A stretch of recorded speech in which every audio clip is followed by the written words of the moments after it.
అకస్మాత్తుగా డబ్బు అవసరం, కానీ అది అందుబాటులో లేనప్పుడు పర్సనల్ లోన్ తీసుకుంటాం. దీనికి పెద్దగా పేపర్ వర్క్ ఉండదు, తనఖా పెట్టాల్సిన ఇబ్బంది లేదు, పైగా 2-3 రోజుల్లో ఖాతాలో డబ్బులు పడిపోతాయి. అందుకే ఎక్కువ మంది వ్యక్తిగత రుణాన్ని ఎంచుకుంటారు. లోన్కి అర్హత ఉంటే బ్యాంకులు వెంటనే లోన్ ఇవ్వడానికి సిద్ధంగా ఉంటాయి. అందుకే వ్యక్తిగత లోన్ పొందడం చాలా ఈజీ. కానీ మీరు పర్సనల్ లోన్ తీసుకునే ముందు 6 విషయాలను పరిగణలోకి తీసుకోవాలి. నిజానికి బ్యాంకులు కూడా ఈ విషయాలను మీకు చెప్పవు. పర్సనల్ లోన్ అనేది అన్సెక్యూర్డ్ లోన్. ఈ లోన్ కోసం ఎలాంటి ఆస్తిని తాకట్టు పెట్టాల్సిన అవసరం లేదు. పర్సనల్ లోన్ పై వడ్డీ రేట్లు చాలా ఎక్కువగా ఉండడానికి ఇదే కారణం. అంటే దాదాపు 11% నుంచి మొదలై 44% వరకు ఉంటుంది. పర్సనల్ లోన్ వంటి ఖరీదైన లోన్ ని తీసుకునేటప్పుడు కనీసం 5-6 బ్యాంకులతో మాట్లాడండి. దీనివల్ల మీరు తక్కువ వడ్డీ రేటుతో రుణాన్ని పొందొచ్చు.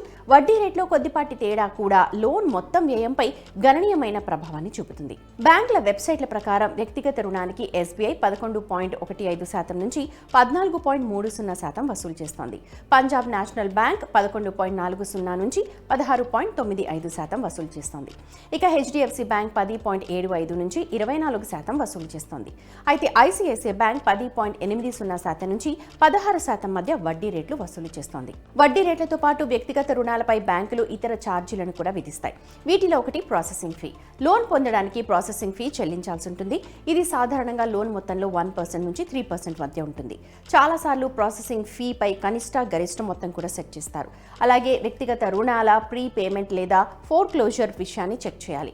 కొన్నిసార్లు ప్రీ పేమెంట్ ఛార్జెస్ చెల్లించాలి. అంతేకాదు EMI చెల్లింపులు చేయలేని సందర్భంలో పెనాల్టీలు కూడా చెల్లించాలి. కాబట్టి మీరు లోన్ ఎంచుకునే ముందు ఆ ఛార్జెస్ అన్నిటిని కూడా తెలుసుకోండి. పర్సనల్ లోన్ తీసుకునే ముందు మీరు వాయిదాను తిరిగి చెల్లించగలరా లేదా అని ఖచ్చితంగా చెక్ చేయండి. ముందుగా EMI మొత్తాన్ని తెలుసుకోవడానికి వీలుగా పర్సనల్ లోన్ EMI క్యాలిక్యులేటర్లో లోన్ మొత్తం, వడ్డీ రేటు, కాల వ్యవధిని ఎంటర్ చేయండి. దీని తర్వాత మీ దగ్గర ఉన్న క్యాష్ని లెక్కించుకోండి. అంటే ఎంత ఆదాయం వస్తోంది, ఎంత ఖర్చు అవుతుంది, ఇలా దీన్ని విశ్లేషించాలి. మీరు ఈజీగా తిరిగి చెల్లించగలిగేంత మొత్తాన్ని EMIగా ఉంచుకోండి. EMI అవసరమైన ఖర్చులపై ప్రభావం చూపకూడదు. పెట్టుబడులు అన్ని లోన్ EMIలు మీ ఆదాయంలో 30 నుంచి 40% మించకూడదు అన్న విషయాన్ని మర్చిపోవద్దు. పర్సనల్ లోన్ కాల వ్యవధిని తెలివిగా ఎంపిక చేసుకోవాలి. తక్కువ కాల వ్యవధి అంటే అధిక EMI కట్టాలి. అయితే ఎక్కువ కాలం అంటే ఎక్కువ వడ్డీని చెల్లించాలి. ఉదాహరణకి మీరు 3 సంవత్సరాలకు 11% వడ్డీ రేటుతో 5 లక్షల రూపాయల లోన్ తీసుకుంటే EMI 16,369 రూపాయలు అవుతుంది. మీరు 3 సంవత్సరాలకు వడ్డీగా 89,297 రూపాయలు చెల్లించాలి. అదే మొత్తంలో లోన్కు 5 సంవత్సరాల కాల వ్యవధిని ఎంచుకుంటే EMI 10,871 రూపాయలు తగ్గుతుంది. అయితే మీరు వడ్డీగా 1,52,273 రూపాయలు చెల్లించాలి. లోన్ కాల వ్యవధిని 2 సంవత్సరాలు పొడిగిస్తే మీరు 62,976 రూపాయలు అదనంగా చెల్లించాల్సి ఉంటుంది. ఇక లోన్ కోసం దరఖాస్తు చేస్తున్నప్పుడు బ్యాంకులు మీ ఆదాయం, వయసు, ఉద్యోగ స్థిరత్వం, క్రెడిట్ స్కోర్లను తనిఖీ చేస్తాయి. దీని ఆధారంగా కొన్నిసార్లు బ్యాంకులు మీకు అవసరమైన దానికంటే ఎక్కువ రుణాన్ని అందిస్తాయి. మీరు అవసరాలను బేరీజు వేసుకుని లోన్ మొత్తాన్ని నిర్ణయించుకొని దానికి కట్టుబడి ఉండడం మంచిది. ఎంత ఎక్కువ లోన్ తీసుకుంటే వడ్డీ అంత ఎక్కువగా ఉంటుంది.